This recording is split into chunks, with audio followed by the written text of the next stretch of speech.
You know, I was preparing mentally for tonight's show, and I was like, I have no idea what I'm going to open with. No clue. Got no clue what I'm going to open this show with. I know what I'm going to do after the opening. Got no clue what I'm going to open with. Um, and then the news dropped, and boy, do I got something to open with now. And you probably, based off the title, know exactly what it is. It's LSU.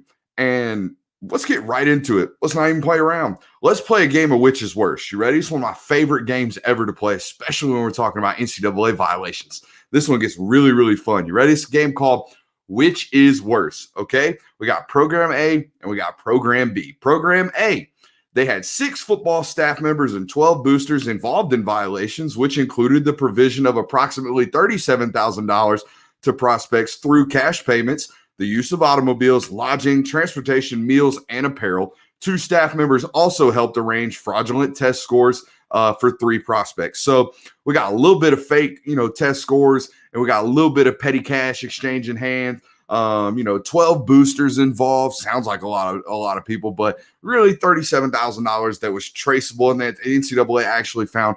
I don't know, pretty bad, but not that bad. Now, Program B, they embezzled $500,000, not just from your local booster, but from the local hospital. Follow me here. $500,000 from the local hospital that we know of. Presumably used that money to pay football players, including one that's on the record, a father that got $180,000 for what was termed a no-show job. And that was a backup offensive guard. That's who father got that money. So I'm sure that's exactly where it stopped, right? You only pay the backup guards. You don't pay nobody else with that $500,000 that you embezzled, again, from the local hospital. And then there was some impermissible, contact to a recruit by none other than the head coach of the program. And then, just seemingly systematic covering up of multiple sexual misconduct accusations.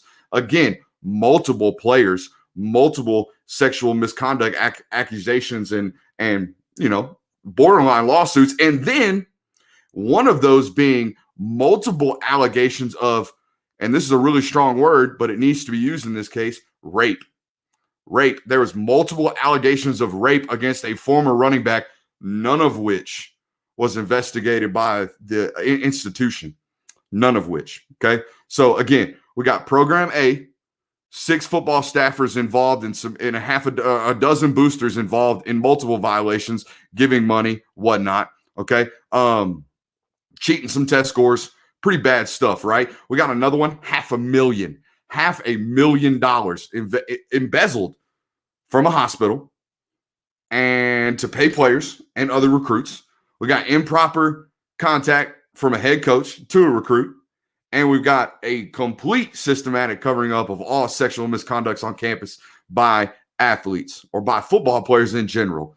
Let me tell you what Program A received, okay, from the NCAA. You ready for this? It's a long list, so really buckle in, okay? And forgive me, my reading's not that great. Here we go. Program A received 3 years of probation until November 30th of 2020, this fall. 3 years. Okay, a penalty of $5,000 plus 1% of average football budget for the next 3 years, which was calculated to about $180,000. That was self-imposed by the university, not the NCAA. So they gave themselves a 1% fine to the NCAA when all this stuff went down. A postseason ban for 2017 and 2018 seasons. Only one of those, the 2017 season, was self-imposed. The head coach had to serve a 2-game suspension for the 2018 season. Should any school hire him between the December 1st of 2017 and November 30th of 2018. That's why we're talking about Ole Miss, ladies and gentlemen. That's why you saw Hugh Freeze take a year off. An 8-year show cause order for the operations coordinator, no athletically related duties or contact with prospective student athletes and their families for 8 years, this individual. The next individual got 5-year ban for any facilitated standardized tests, the one who gave test frauds or living arrangements. He had a 5-year ban, no athletic responsibilities or related duties. A 5-year or 2-year show cause order for the assistant coach that was helping with off-campus recruiting activities. He's not allowed to host or have any meals with prospects or student athletes for 2 years. a 5-year show cause order for an assistant athletics director. So now we're getting to the AD's department. No recruiting activities during this period. Must vacate all regular season and postseason wins in which ineligible student athletes competed.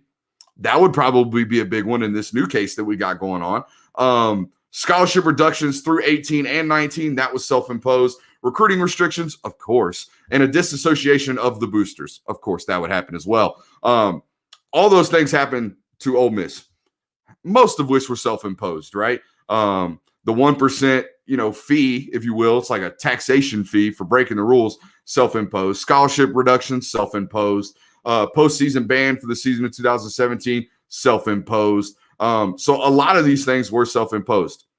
What did LSU come out and do today? LSU came out in the midst of a 3-4 football season, 3-4, in the middle of a pandemic season where we only got so many bowls anyways. And they say, you know what, guys? We're going to go it upon ourselves. We're going to take it upon ourselves to inflict this massive, massive self-imposed penalty. And we just going to send our guys on vacation instead of go playing in a bowl game that they don't want to play in. So sorry, Belk Bowl. Sorry, Outback Bowl. Sorry, the Bloomin' Onion Bowl down in Tampa. We ain't gonna make it this year because we self-imposed some sanctions on ourselves for embezzling $500,000. Seems fair, right? I mean, it's all fair and good, right? Look. First of all, we all need to understand that this game that we all love to watch these young men play on Saturdays, by all means, it's pretty ugly, right? I mean, it's physical, it's grimy, it's dirty, it's conducted in borderline illegal manners. Okay, a lot of these programs are doing stuff that they probably shouldn't do, all that good stuff. But some things like this, they just gotta make you laugh. And how blatantly I'm gonna use an Italian word here and shout out to my favorite radio, the Stugats of this program to sit there and say, hey, we might not make a bowl anyways, but don't hit us too hard, NCAA, because we took it upon ourselves to give us this 1-year bowl ban. We'll see y'all next year, though. And whatever you do, don't touch our national championship. Don't you dare do that. Because, hey, we might have sold our soul, but we won that national championship in 2019. Don't you dare touch that. Okay, so needless to say, I think the NCAA is going to absolutely they might not do anything. They might slap a wrist on them. But, guys, we haven't even gotten into what they got going on with their basketball program. We ain't even talk about their head coach, their current head coach, the guy that's still on staff, still leading their program, on FBI wiretaps talking about name your price. As much as it is, I'll find a way to pay it. We ain't even going to talk about that one. That ain't even a part of this. That's a whole nother program over there. Okay? So it's going to get ugly, I would imagine, at LSU, and it probably should, to be honest with you. This is the definition of institutional control and lack of institutional control. And I would go as far as to say it's the complete opposite of that. This is a plan. These guys know what they're doing. This is over and over and over again. We got multiple sexual assault allegations. Don't matter. Sweep them under the rug. We got $500,000 coming from the hospital, the local hospital that our boosters embezzling. Don't matter. Sweep it under the rug. We got the head basketball coach telling a should-be agent, a guy posing as an agent, name your price. Don't care how much it is, 6 figures, 7 figures. Don't care. Just tell me how much cash I got to get you. Don't matter. Sweep it under the rug. We got a whole athletics program, corrupt as can be, and on tape and on record. They got them all. They pinned them all. They nailed them all. What's going to happen? What is the NCAA going to do? That's my question. I want to see. Because, by God, when Ole Miss was acting up, giving out, paying Laramie Tunsil's mama's rent, y'all went up in there and daggone near set the whole program on fire. The whole program. By got them all. By shut them down. Did as close as you could do to the death penalty in modern football right there. I just read y'all all them sanctions that they put on Ole Miss. It is literally this long. I mean, it is extremely long, covering spans of 3 years of violations. Some employees getting 8-year bans. 8 years. That's 2 years shy of a decade. Think about who you were 8 years ago and what you were doing. Think about where you are now. This man, whoever this was, supposed to be sitting at home for 8 years. I don't know the rules of this sanction, but it ain't good. I'm gonna tell you that right now. It ain't good. His ability to go get hired, probably not great, right? Ugly stuff. And to be honest with you, I don't think majority of you care, right? You probably care because it's LSU and you want them, and you probably don't root for them. And if you do, you probably really don't care because in your mind, it's, oh well, I mean, crap, we got our national championship, baby. Who cares? I'll hold 2019 in my heart forever, says the LSU fan that's now facing, I would imagine, some pretty stiff penalties from the NCAA. And honestly, like if I'm Mark Emmert and I'm the NCAA and I'm sitting in my office and I get a phone call that says, oh, hey, by the way, we're going to give ourselves a bowl ban even though we're 3-5. So don't hit us too hard. And matter of fact, you can probably just let it all slide under the rug like we've been doing for the last 5 years. Just, you ain't nothing to see here, baby. It's all good over here. Don't pay attention to us. We good. All right. Hey, man, we got a commenter in here 13 minutes into the rant saying, wait, what happened? Just go back and watch it. If you're watching it live, go back, watch it later. LSU doing some nasty stuff. What we got tonight is we're going to continue our recruiting series. Now, I did a show very similar to this for all of our Patreon subscribers, all of our OGs and all of our homies over there. So they got a private show yesterday. Private show sounds so fancy. Also sounds a little bit scandalous. But we did a private show for those guys yesterday and covered 4 recruits. Tonight, we're going to bring you back 4 more. These are all commits in the 2021 class for the University of Georgia. Instead of bringing you star ratings, instead of bringing you whatever, I'm going to bring you the tape, tell you what I think about them, evaluate them, show you where their flaws and deficiencies are, and then we'll move from there. Yeah, see, John, I didn't even mention this one. We got somebody talking about it wasn't $100. It was up to $2,000 in cash. This was really, really funny because want to talk about institutional control or lack thereof? The daggum assistant AD came out after this one and said, oh, that was fake money. That was fake money. That wasn't real money. That was fake money. We got an NFL football player worth about, I don't know. I think OBJ is worth at least $100 million at this point between his Nike deal and his NFL contracts. It's fake money, petty money. It wasn't real. And then Joe Burrow goes on, pardon my take, I believe it was like, oh, yeah, that was straight up money. Straight up money. Straight cash, homie. And then they banned that guy from the facility for 4 years. And it leads every headline, literally everyone, including this one right here. The tweet was out there about how OBJ's banned from the facilities for 2 years, but literally they were embezzling $500,000 from a hospital, folks. A hospital. This wasn't tax fraud. This wasn't the Balco situation where they were buying steroids out of a suntan place, right? A tanning place down in Florida. This was a college football program embezzling $500,000 to most likely, assumably, presumably, pay college football players from a hospital. $500,000. I hope they give them like 4 years worth of penalties. Seriously, like set a precedence before all this national name, image, and likeness stuff gets out here. Y'all got to go set a precedence. You have to if you're the NCAA. Okay, and I would say the same thing if it was Alabama, if it was Clemson, if it was Georgia, whoever it was.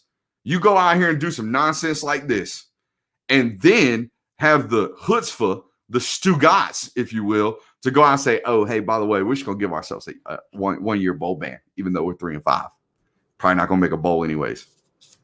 Light them on fire, Mark Emmert. Light them on fire. Got 4 recruits for you tonight.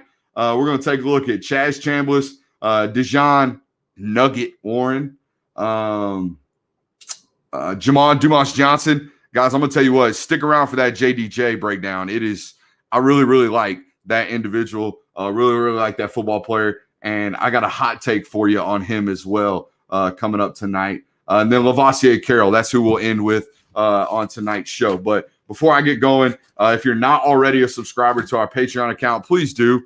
We do stuff like this all week long.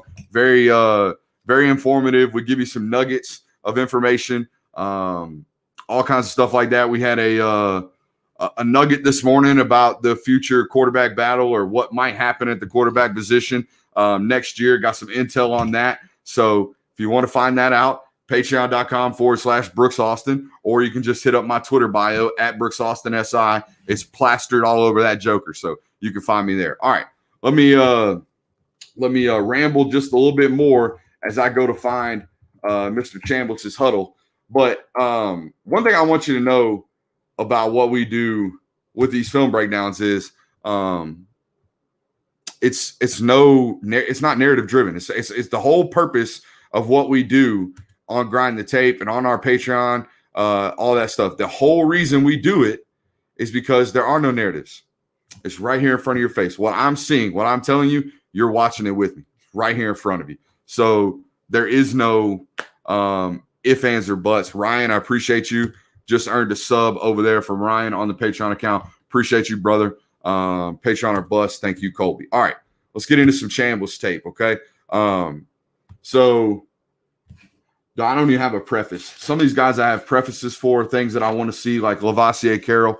When we get to him, I'm going to tell you straight up off the bat, he's got to prove to me that he's not James Cook, and we'll show you why I believe that. But let's talk. It's getting a little hot.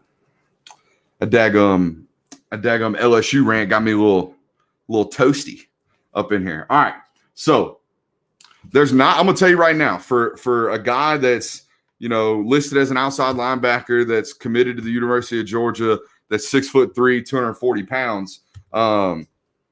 There's not a whole lot of burst from Chaz Chambliss, okay? This is all raw power and strength, all right? I would venture to say, honestly, straight up, if you put Chaz Chambliss on a 40-yard dash right now, he might run 4.89, 4.9, okay? So I'll tell you at the end of this where I think his future is at Georgia, but that's the reality. And you'll see off the tape, I'm not just making this stuff up. You'll see immediately off the tape that, like, guys, there's not a bunch of burst. Watch him. Okay. Now, once he gets moving, he can move, but it's not a ton of explosiveness. Everything he does isn't draped in explosiveness. It's draped in power. Okay. So when he hits you, by God, you're going to feel it. Your ancestors are going to feel it, and you'll feel it tomorrow morning as well. So when he arrives to the football, he's extremely violent. I mean, there's no doubts about that. I mean, even when he barely touches you, it's going to hurt, okay? Now, he barely gets an arm on this quarterback. He literally just puts his right arm on him, and you can see the quarterback folds like a cheap suit. Now, the other thing you need to know about Chaz is, as we watch this tape, please, for the love of God, find me a clip of him moving backwards. You're not going to find a highlight clip of Chaz Chambliss dropping into coverage, knocking down balls, playing man-to-man coverage, running with running backs out of the backfield. You're not going to see a whole ton of that. You might see a clip or two here now and then, but we're talking about a kid who at this point, over a 3-year starting career at Carrollton, has about, I'd say 20 minutes of highlight tapes, and I've seen all 20 minutes multiple times. You're going to see about 2 clips. Y'all can go find them. They're of him dropping back in coverage. He's a downhill football player. If you're a downhill football player, you got to stay on the line of scrimmage if you're this big. I'm going to tell you that right now. Again, where's the twitch? Okay. I mean, even as he's running free, nobody touching him. Don't look like some of these guys we watch all the time on tape from a defensive end perspective. Okay. But I'm going to tell you, when he gets his hands on you, when he shocks you, when he punches you in your chest, he's going to take the life out you. Okay. He's going to take the life out of you. And matter of fact, I think he hand fights really, really well. Okay. Enough bagging on him. When he does stuff like this as an end man on the line of scrimmage, when he slaps guys down and slaps them on their back, they about fall on their face. Okay. They about do every single time. And I think if I'm correct, that to me looks like South Paulton. And I think that might be Miles Campbell. Forgive me, Miles, if I'm speaking slander on you right here.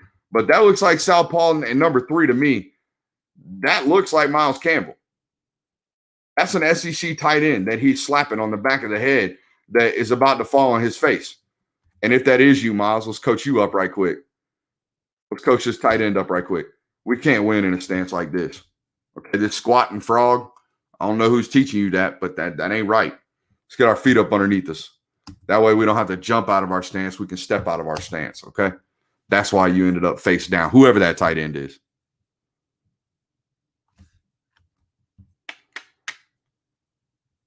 Now, this is, I mean, if you want to play off-ball linebacker, which I don't believe that's what he's going to play, he can scrape pretty well. He can scrape, play inside the box, and play tackle to tackle as a linebacker. That's great. He can do that. I'm going to show y'all later what it actually requires to play inside linebacker in the SEC.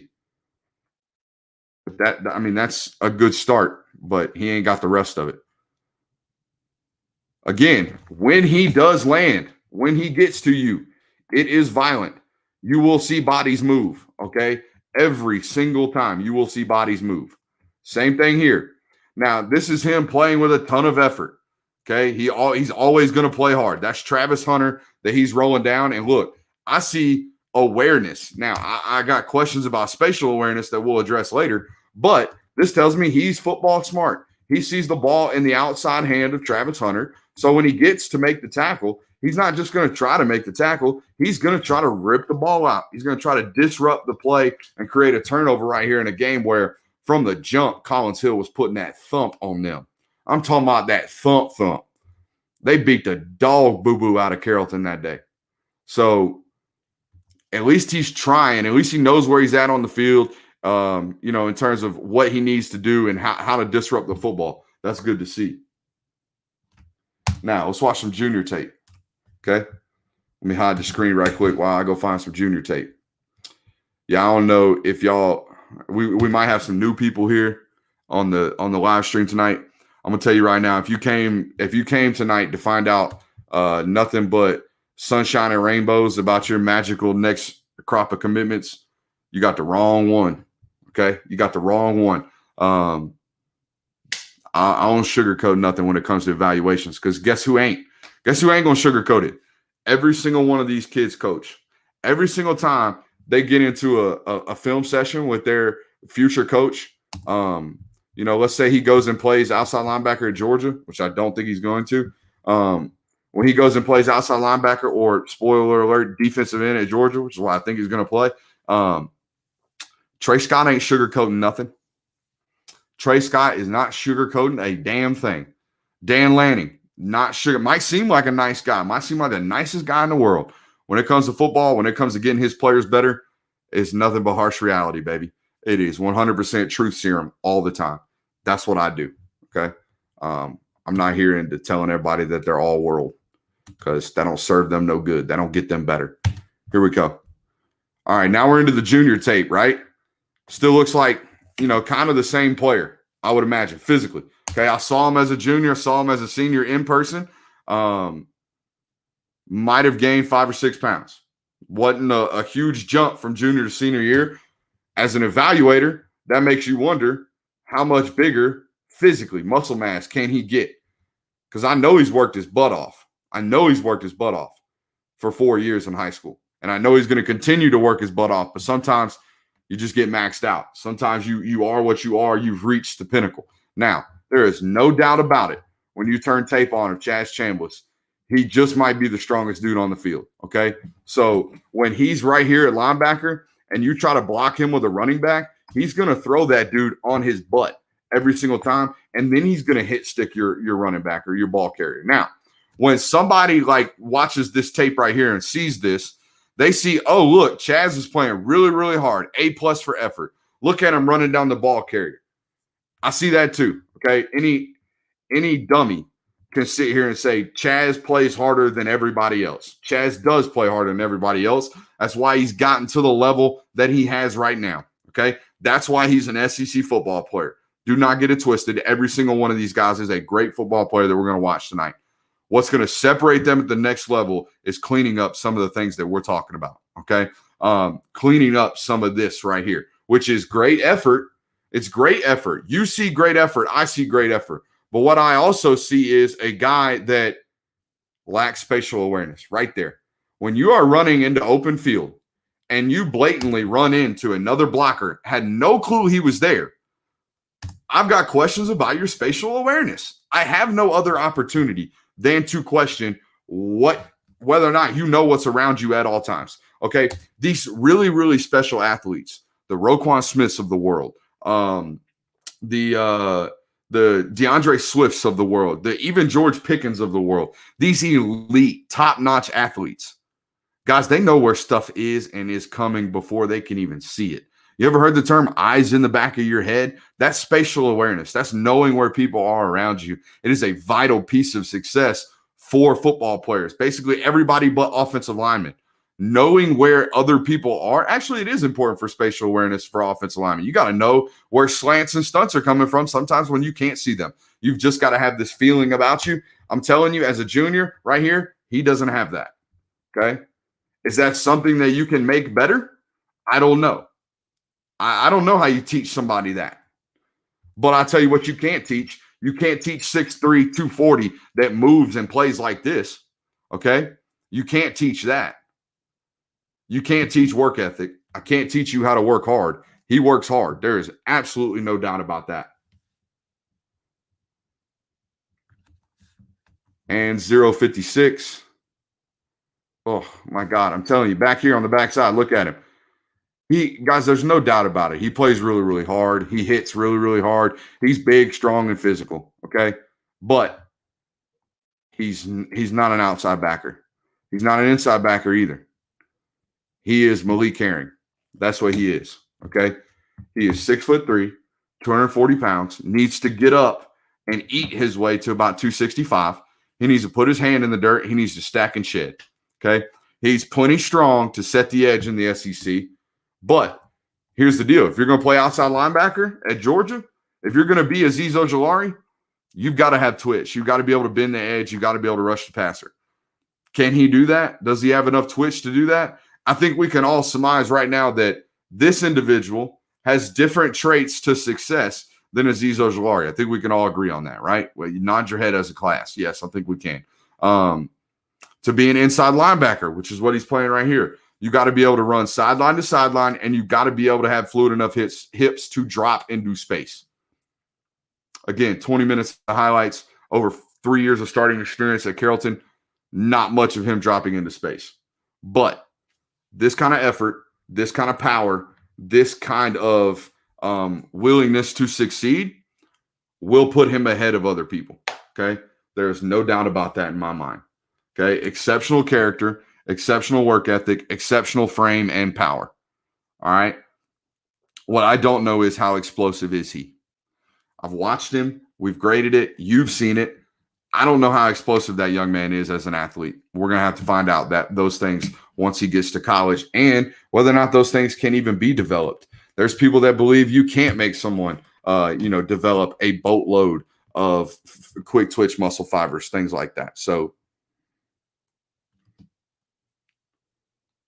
it's a great comment here from Ryan.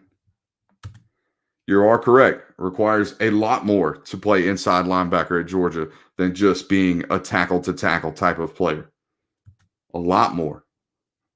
That's why I do think, he could definitely play Malik Herring's role, where you're stacking tackles, you're defeating double teams, you're occasionally getting after the passer, you're doing things like that. You're doing all the grunt work of a defensive end or an outside backer without all the flash. That screams Chaz Chambliss to me.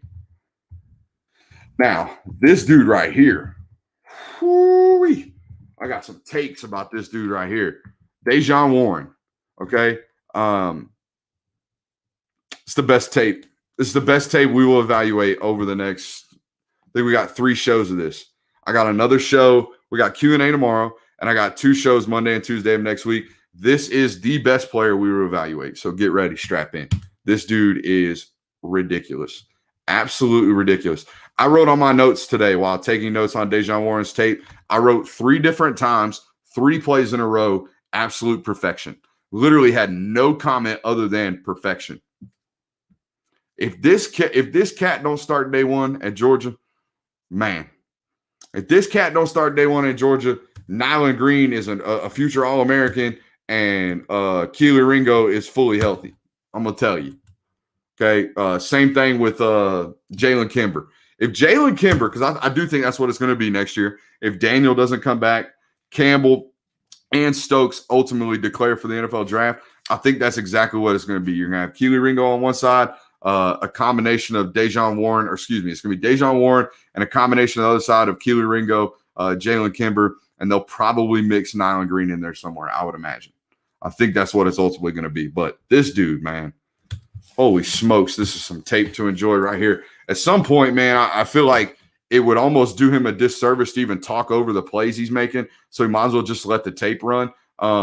We told you last night when we were evaluating Javon Ballard, there's three let's see if I can find them. There's three questions about a corner.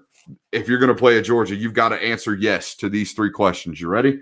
This is a redundancy for my Patreon viewers. For that, I apologize. Are you physical? You just saw in the first tape, yes.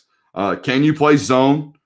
You'll see, yes. Can you play man-to-man? Yes. And do you have the measurables to run with any SEC wide receiver and number one wide receiver in the country? Because that's what Georgia's going to ask you to do. You'll find out pretty quickly the answer is yes. So here he is. The first tape, first clip he showed you, I can be physical. Second clip he's going to show you, I can go up, play man-to-man, and pick the ball off. Winner, okay? This is, when I say perfection, this is perfection.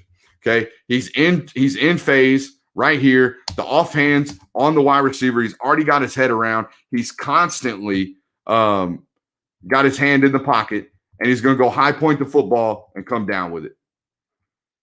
Ain't nothing better than that right there. Ain't nothing better than that right there. Okay, now even better.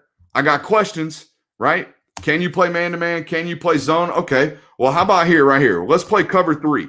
Okay, this is Dejean Warren up here. They got a center field safety. This joker down here is in cover three. This dude is pushing vertical into Dejean Warren's zone. So what's he going to do? He's going to catch up with blazing recovery speed and then pick the ball off. And guess what?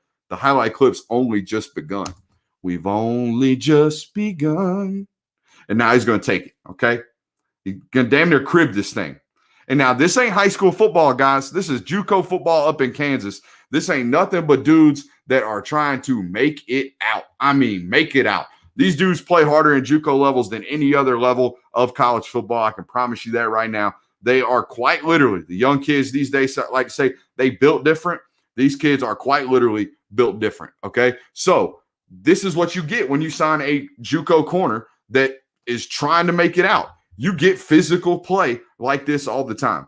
I would imagine that based off what I see, this ain't just a clip here now and then. These are 5 or 6, 7, 8, 9, 10 types of clips of these types of hits from him, which tells me this is a constant with this guy.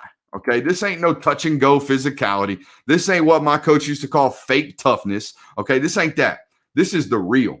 This dude comes with that fire every time he steps on the football field. That can play for me. Okay, same thing here. I mean, this is non-competitive from the wide receiver and quarterback standpoint, but you get it. He's really, really special in man-to-man coverage. How about some more physicality from the Buck, from the young Buck? Look at him. Bam! I'm telling you, every single time you turn on the tape of Dejean Warren, you're going to get some of this right here. Okay? It is a reckless abandonment in which he plays the game of football with. That dude can come play for me. That dude can come play for me, and then you get the ball skills. He's going to take you over. He's going to take the soul out of your body, and then he's going to play special teams like an absolute bandit, okay? I mean, what else do you need to see, right? What else do you need to see? Bottom line, straight up, real talk, this is a day one starter for Georgia. The moment he steps on campus, I would just throw him out there and say, son, if I do this, we're in cover 4. If I do this, we're in man-to-man. Actually, if I do this, we're in man-to-man. If I do this, you're in cover 4. Until we get everything else figured out, that's all you got to worry about. Just look over here, and Coach got you, okay? We got a little grad assistant over here. He's wearing a green shirt on Saturdays. Just pay attention to him. He's going to tell you what to do. Until you can figure out the scheme, because it's going to take a while. Most of these guys that get into Georgia's defensive scheme, as I'm talking over this dude making play after play after play, most of these kids that get into this scheme, it takes them a good bit of time to figure out what is going on because it is complex. It is really, really complex. But I bet Scott Cochran's licking his lips right now thinking about the opportunity for punt blocks this kid's going to bring. I mean, the highlight tape's like 6 or 7 punt blocks. It's ridiculous. Makes no sense. I think I said perfection on this right here. Guys, look how fast he gets his head turned around. Right now, head's around. He's looking for the ball. Okay, and then he's going to feel the wide receiver with his offhand and just stay in phase the whole way down the field. It literally does not get any better than that. Okay. I'm smitten. Dude's got even the offhand. Look at the offhand right here. So he finally gets beat. Okay. Finally gets beat. They're sitting in, might be cover 1. Nah, it's cover 3. It's cover 3 based off of alignment and what these two jokers are doing over here. Okay. He's supposed to reroute number 1. He just lets him go. And now he's curl flat. Dejean reads post right here and tries to jump on it. Watch the offhand. Okay. See this hand right here? This right hand coming down to swipe that ball down. Flawless technique. That's why he don't give up receptions. No chance. No shot. Get out of here. Go try somebody else. He's a bully, man. He's an absolute bully every time he's on the field. I love it. I love it. Can't get enough of that. All right, next we got my boy, Jamon Dumas Johnson. Okay. Everybody wants to talk about Smile Mondon. I love Smile Mondon. Smile and I have talked. He knows it's going to take him a couple of years. Okay. Guys, be ready. It's going to take Smile Mondon a year or so to figure out really how to play inside linebacker. He's never really been coached hard on what he's supposed to do. All he's known, because he's playing both sides of the ball in high school, all Smile's known is see ball, by God, go get ball. And he's really, really good at it. But when you get to the next level, you got to be able to read keys. You got to be able to play inline. You got to be able to stack and shed. You got to be able to, shuffle down the line of scrimmage where your shoulder's square as an inside linebacker. You have to do all of these things. He's never been asked to do them. Okay. So that's one of their linebacker commits. The next guy that they've got that they're after in Xavier Sorey, even if they do land him, okay, Xavier's a great football player. Xavier was playing outside linebacker a year ago today. Outside linebacker, just playing in space, running around, blitzing, doing whatever the heck he wanted, and playing running back in his spare time. Okay, wherever that kid goes, it's going to take him some time too. I promise you. Even at IMG right now, he plays in the box just a little bit, but he don't play in the box a ton. He's doing his thing out on the edge, blitzing, causing havoc, doing all that great stuff, which is great. Do not get me wrong. It is absolutely great. But this dude right here knows how to play linebacker tomorrow. If you dropped him in the SEC tomorrow, he would absolutely seem like he fit. Seem like he would fit, okay, based off what I'm about to show you on this here tape, okay? Again, all those other, they've got Smile Mondon in the bag. They're after Xavier Sorey. I'm telling you, if they land them both, this dude right here, when he gets on the field earlier, don't be out on social media talking about, oh, so-and-so must be a bust. No, this dude's just really freaking good at playing football, okay? This is how bad I am at my YouTube channel. We've made this YouTube channel pretty successful, but I never do this. Hit the like and subscribe button if you will, please, guys. I would appreciate that. It would really do my heart some joy. We got a whole bunch of people on here right now. If you would just run over to YouTube, if you're not subscribing, subscribe. Just hit the like button, do all that good stuff, okay? I did my job. Thank you, Johnny, for reminding me. I'm awful at this.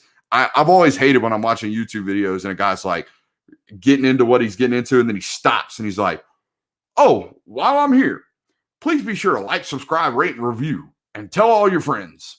Okay, maybe that's why they got 900 million subscribers on YouTube and I don't. That's not me. So I'll let you guys do it. I appreciate you, brother. Hit the like button if you would. So please. Now, let's watch some Jamon Dumas Johnson. Now, is it Jamon? Is it Jamon? I'm going to go with Jamon. Jamon Dumas Johnson, or for the rest of the show, we can just call him JDJ. Okay, that's what I like to call him. Now, this dude can move too. Okay, he's 6'2", 230 pounds, and he is a really, really fluid mover. And when he arrives. Okay, you're going to feel him. You see that right there? You're going to feel my man. When he said, hey, If I got to run 30 yards, by God, I'm going to make your butt pay for it when I get there. That's exactly what happened right here. All right, now, here's my thing. Go find me the clip. Do it. Go find me the clip of Smile Mondon playing in an odd front one and playing traditional A-gap inside linebacker. Okay? If you go find me that clip, we can talk. All right? This dude's going to be comfortable. Day one when he gets on campus. He's going to be very, very comfortable. He's going to know exactly what he's supposed to do. He's going to know how to read keys. He's going to know how to read through the guard's feet. He's going to know how to do all of that. And he's going to do it really, really well, just like right here. He's going to know that I've got the back out of the backfield. So I'm going to pursue the back, get my eyes on him, and then get upfield, and then go punish the quarterback, okay? That, to me, looks like an SEC linebacker, 100%. Body looks like an SEC linebacker. Reaction, instincts, reads, everything about this kid looks like an SEC linebacker. And nobody talks about him. Nobody. Because everybody's always transfixed on the mythical 5-star. He's a good football player. Y'all going to see. Y'all going to see. And then when he gets to Georgia and he's playing and he's absolutely lighting folks up and he looks like the next Kobe Dean or Roquan Smith, y'all going to be like, dang. Brooks was right about that guy. Now, okay, just like we have a list of criteria for corners that are going to play in the SEC, I've got a list of criteria for linebackers as well, okay? Here's my list of criteria. You ready? Can you read keys? Can you stay square and take on blocks? Can you play sideline to sideline? Can you cover the whole 53 and a half? Are you athletic enough to run sideline to sideline? Can you be an asset in coverage, not a liability? And can you run with the back or tight end if need be? Because Georgia's going to ask you to do that, okay? Georgia's going to ask you to do all those things. They're going to ask you to stay true, play inside the box, be physical, take on blocks. You best be able to do it. They're going to ask you to play sideline to sideline, run and pursue the football, run horizontally, be an athlete, be explosive, do all that good stuff. They're going to ask you to do that. The last thing they're going to ask you to do is they're going to ask you to help out, at least in coverage, okay? You're going to have to drop in zones. You're going to have to make some type of play on the ball, and you damn sure are going to have to be able to run with the back and tight ends out of the backfield. Now, JDJ answers one of those questions right here. Yes, Coach Brooks, I can run sideline to sideline. Matter of fact, while this joker is doing whatever he's got to do to try to get to the line of scrimmage, I'm going to come from the far hash and get him behind the line of scrimmage. Boom. Question answered right there. He can absolutely go sideline to sideline. Now, let's go to 119, answer some more questions. 119, what do I got here? Oh, wrong one. I was looking at the wrong guy. That's my bad. That's on me, boy. That's on me. 107 is where we're going next. His drops do seem comfortable, okay? When I watch him drop into coverage, he does seem really, really comfortable. It opens his hips quickly, gets flat, pursues the ball carrier, unzips his feet. And this is exactly how you know how explosive and powerful somebody is. When they come to a dead stop, they've unzipped their feet. They're in a full, essentially parallel squat position. Now watch. Boom. Like a firework just went off. This is a power clean, guys. This is where it translates. When you're going from this bounded up position to rolling your hips and exploding through the point, that's why coaches make you power clean over and over and over again. Young football players, young whatever. Power clean's the best lift ever. Terry Crews, y'all know Terry Crews, buddy from White Chicks with the whistle. Terry Crews, y'all know who I'm talking about? His workout almost consistently consists of power cleans. It's about all he does back in the day. And his diet's insane. You'll never have his diet. I'll never have his diet. I ain't that disciplined. Did y'all like my imitation of Terry Crews and White Chicks? I liked it. I break out in those at weddings every time when they let them little glow sticks out. All right, here we go. What are we looking at right here? All right, here's how I know this kid's stupid, crazy, instinctual. Okay, instinctually. Really, really smart football player. Watch this. Okay, watch it. All the reads, they pulled backside guard. They're pulling backside tackle. Every single read right here is saying run away. Every single one. That's why he took the step left. You see him off the snap? Every single read he's looking at is telling him, run away, run away, run away. But somehow he knows, look, he's already working back to the right. The quarterback ain't even pulled the damn ball yet, and he already knows the quarterback's keeping the ball. Guess who don't know? This dude don't know. This dude don't know. None of these jokers know. Guess who does? Number 6. Literally, 23 is still looking at the line of scrimmage. He's still waiting for someone to pop out with the ball over there. Meanwhile, JDJ's out there making a one-on-one tackle and unzipping his feet like a damn animal. Look at that. Different, okay? The instincts. Look how square he stays the whole time, okay? This ain't him turning his hips and running. This is perfect linebacker play right here.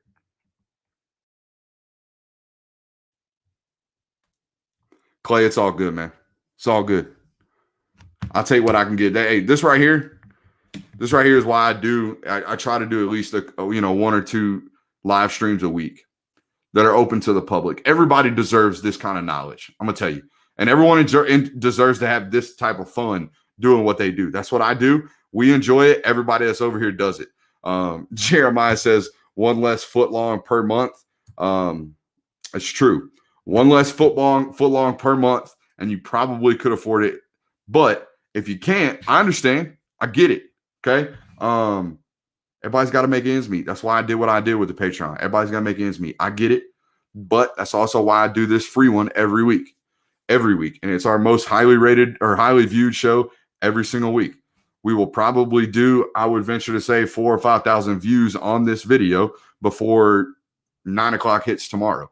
Because you guys eat this stuff up. That's why I give it to you for free every single once in a while. And if just a dab of the cocaine gets enough of y'all hooked to come over and sign up for the OG account and the Patreon account, then we've done our job. Everybody had a good time. We all had a blast. And I, got a couple of you hooked on the goods. You know what I'm saying? So that's why we do what we do out here. Now, back to the tape. This one, I literally wrote down scrape, settle, explode. Let's see what it looks like. That's scraping, right? That's scraping down the line of scrimmage. What is it? Scrape, settle, explode. Okay? Scrape, settle, explode. Scrape, settle your feet, explode. Boom. Okay? Scrape across the line. And he's reading backside guard again. This is why that last clip blew me away, because he's reading through guards. That's what he's being taught to do. So when he sees the backside guard pull and go away, 9 times out of 10, he's going to go with the back, or he's going to go with the fullback or the guard pulling. Okay? Scrape, settle, explode. That's what linebacker play looks like. That's what sustainable linebacker play looks like. A guy that you know is going to translate really, really well. I'm going to tell you, JDJ is higher on SI All-Americans rankings than any other service. Any other service. And this is why. Okay? I think we have him as the 6th inside linebacker in the country. Number 6. Number 6. Clay, don't feel like you got to explain yourself. You're good, bro. You're good. Trust me. You're good. Talk to me after the show. Hit me up on social. We'll figure something out.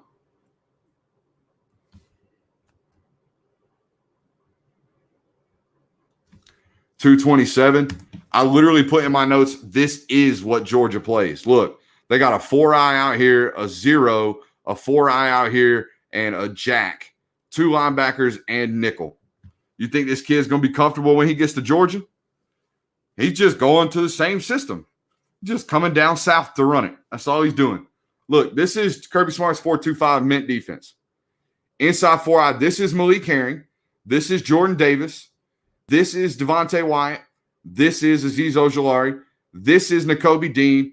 And JDJ is playing Monty Rice. It is the same exact system that he's coming from. And he's playing the same exact position that he's going to play when he gets to Georgia. Seamless transition when this kid gets into college. Seamless. And he can do that right there. Look how square he stays all the time. All the time. This is a kid that's played inside backer his whole life.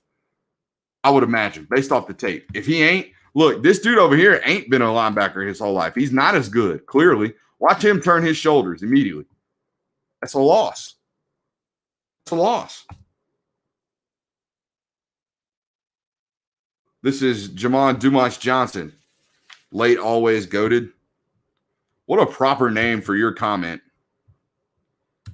Late, always goated. Shows up 52 minutes into the live stream and says, who's he looking at? Just got in. Perfect timing. Kudos to you for your comedic humor. That is awesome. All right. So you get my point on JDJ. Whoever they end up signing, whatever highly rated 5-star recruit they end up signing, great. Great athlete. The ceiling of a guy like Smile Mondon is higher than almost any prospect in the country. That's why SI All-Americans got him ranked, I think, number 6 overall. Okay?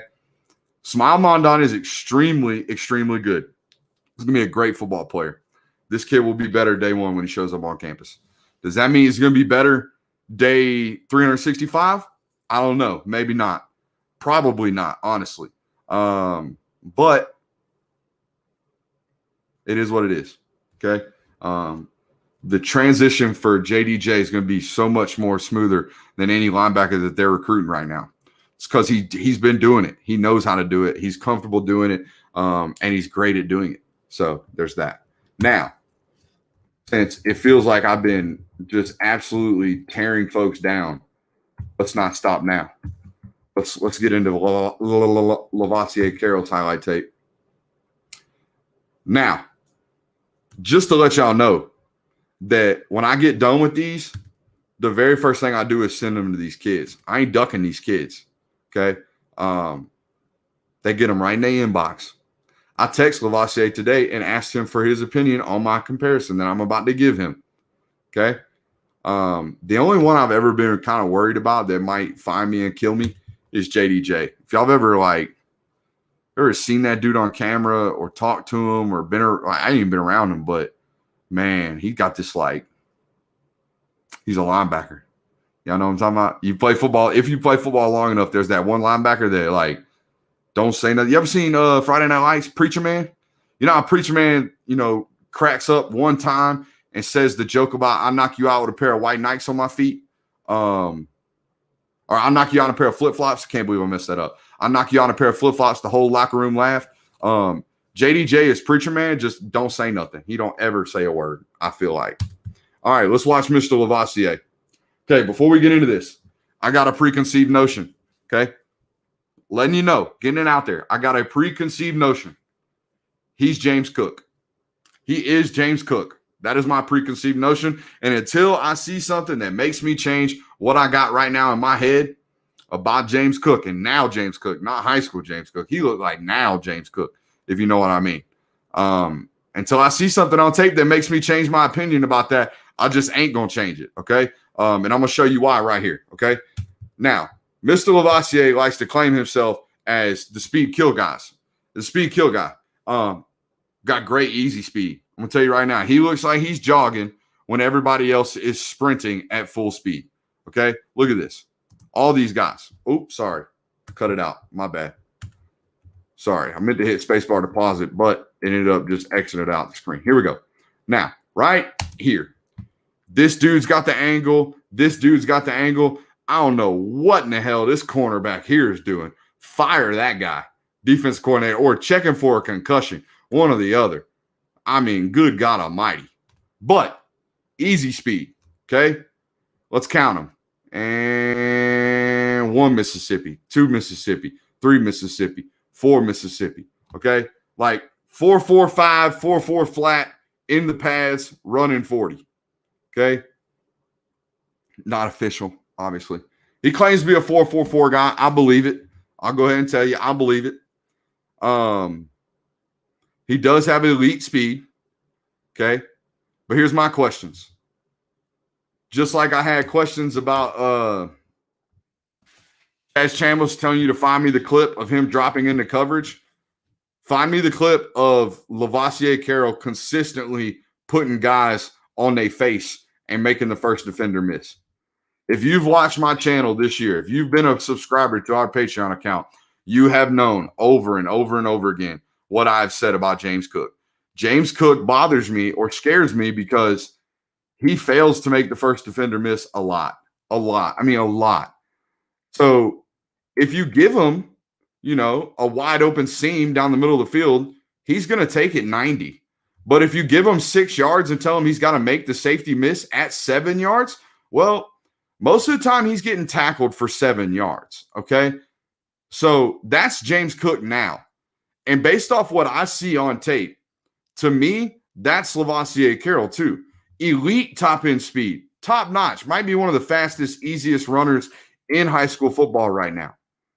But until you can make the first defender miss and do it consistently, I've got my questions about what you're going to be on the second level. I mean, look at this, guys. This play right here is James Cook against South Carolina. It is James Cook against South Carolina. It's the same play, okay, where guys look like they're jogging and they're running away from people. It is fabulous when he's in open field. When he's got nobody to worry about, you ain't catching him. I'm telling you that right now. You are not catching him.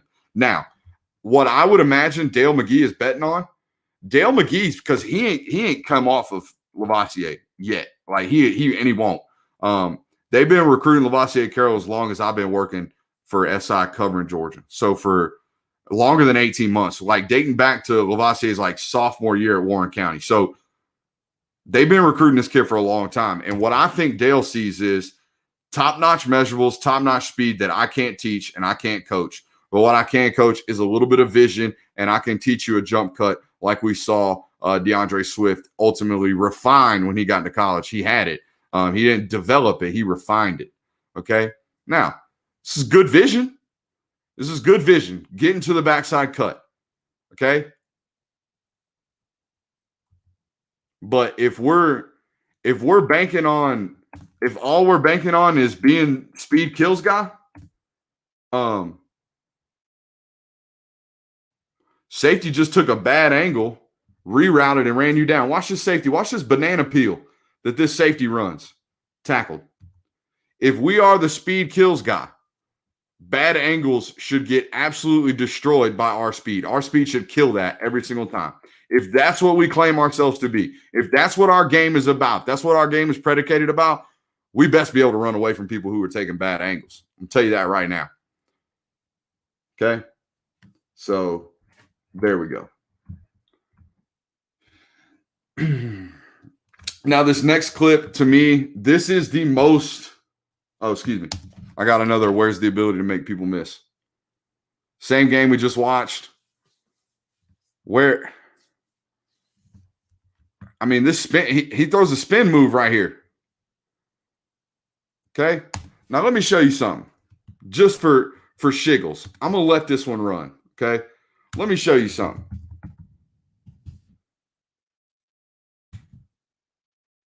See what's happening right here in this clip. Oh, this was my most translatable clip right here. Okay? This right here is what college football is going to be like. Okay, it's not always going to be gaping holes, even though you play for IMG. It's not always going to be like that. Sometimes you're going to have to make people miss. You're going to have to start and stop, show acceleration, get down the sideline. Okay, beat angles as long as you can and get out the sideline. Now, let's go back to this clip, and I'm going to let you see it one more time, and I'm going to let it burn in your brain before I show you what I'm about to show you.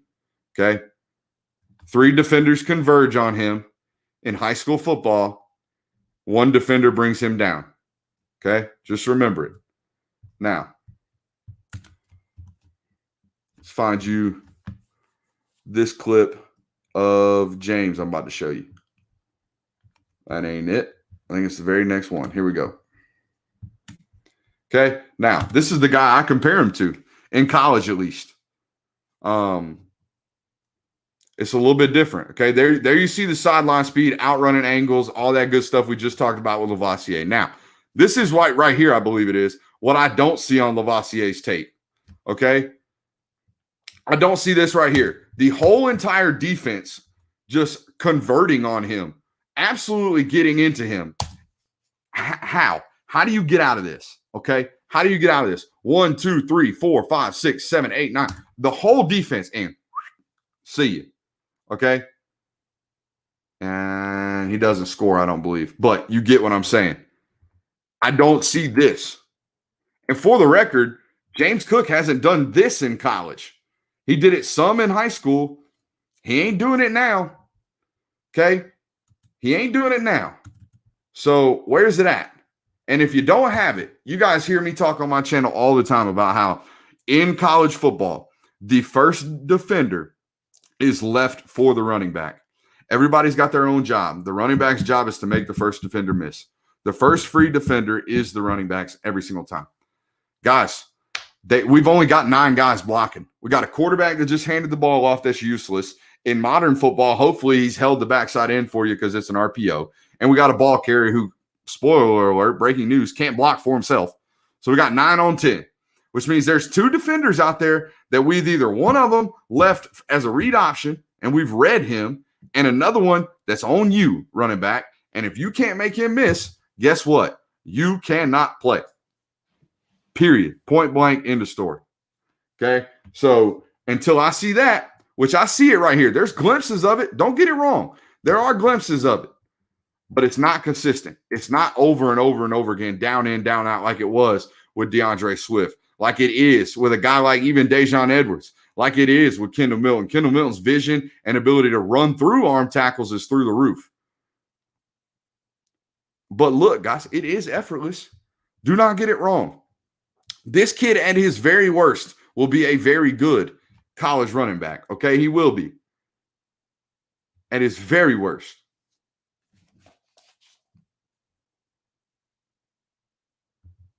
Now, this right here, we ain't even going to watch Levassiae on this next clip. Y'all do me a favor. Y'all find whoever the hell this wide receiver is that we about to watch, because I want to send him a T-shirt. I want to send him something. This is probably the best clip I've seen from a wide receiver all year when it comes to blocking. And this is from last year's tape. Watch this dude right here. Okay, don't even watch Levassiae. It's cool. He's about to catch a screen pass, run down the sideline. It's all good. Watch this wide receiver and what he does right here. Okay, on this screen pass, his job is to find the most dangerous man.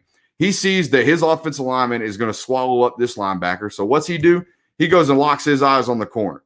So he runs out there, pushes the corner into the sideline, pops right back up, realizes Levassier's got the edge and he's running. And then he eyes this dude right here and watch what this wide receiver does. Bam. I'm telling you right now, I think he's number 8 or number 5. Y'all go find him and tell him Brooks Austin's got a gift for him. Because when I see wide receivers blocking like this, boy, I get excited. I'm telling you, I get excited when I see stuff like this. That's nice. And yeah, great. Oh, we had a defender. We made a defender miss. A jump cut. Whoop. Great. Awesome. Positive. Now, 244. Literally the best clip I see on tape from him. The best clip. And it's the one where he runs for the least amount of yardage. Okay? This is making things happen. This is what college football looks like when you get there, Levassiae.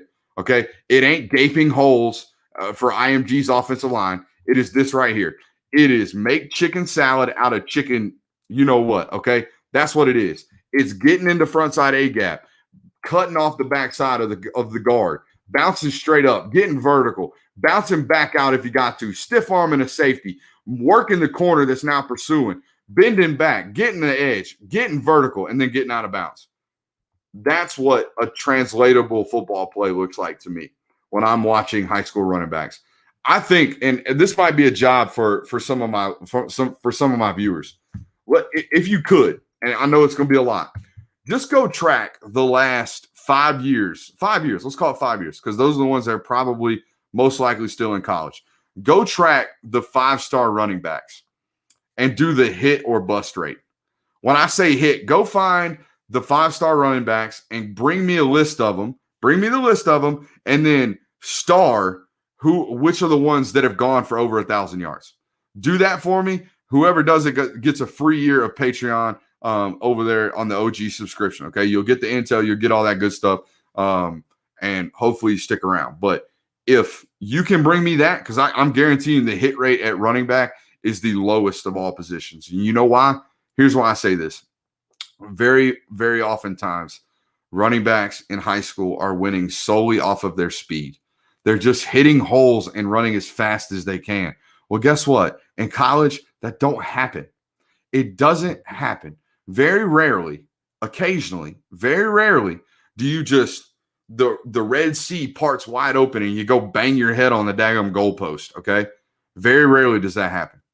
In college, it's about the ability to make a man miss. In pro ball, it's about the ability to make a man miss. Defeat the first tackler by yourself. And by God, if we can get to, you're an NFL football player. Okay. That's what it's about. It's also about grinding that tape, baby. That's what we do. An hour and 10 minutes, we just boiled it up and gave you some flaming hot takes. Not even hot takes. We gave you some flaming hot evaluations of some football players. And if you liked what you saw, we're going to be doing this a couple of more times. Here's the guys that I still got on my list. You ready? I got a lot of notes. I'm a notes guy. You know, I think it's important to be a notes guy. I've even got a thought notebook where I literally just jot down my random thoughts. Like when I was like, hey, I'll just build a studio in my house. Well, Brooks, you don't know how to build nothing. It's all good. I'll just draw it out. We'll make some thoughts in my thought book. That's what the thought book's for. This is my notebook, my film notebook. So who do we got left? We got 5 guys left. We're going to bang all 5 of them out Monday night. We got Brock Bowers, probably my favorite commit in this class. Just an absolute freak of nature. David Daniel, a guy I've gotten to know pretty well. Micah Morris, who I've already broke down, but we're going to break him down again. Dylan Fairchild, who is a wrestler and a nasty, nasty individual, an absolute bully. And I actually have some all 22 of him that we might take a look at if I don't get in trouble. And the alarms at what's that, Fort Knox? If the alarms at Fort Knox don't go off. And we got Smile Mondon, of course, as well. So I've already done Smile a little bit too, but I want to break him down a little bit more as well. See if we can get some of that senior tape, even though it's only 2 games before he ultimately went out with a knee injury. So that is tonight's show. Before you leave, please give us a thumbs up and subscribe over to the Patreon account if you haven't already. If you haven't, shame on you. You should. It's great stuff. It's quality. And follow me on Twitter at BrooksAustinSI. That is that. We will be back tomorrow for Q&A. One of our favorite shows of the week. Everybody comes in and asks questions. That's you guys' show. I sit here and run my trap for hours on end. Thursdays are for you guys. Y'all get to text your trap into the text box and ask some questions. All right, that's it. Peace out. I'm out of here.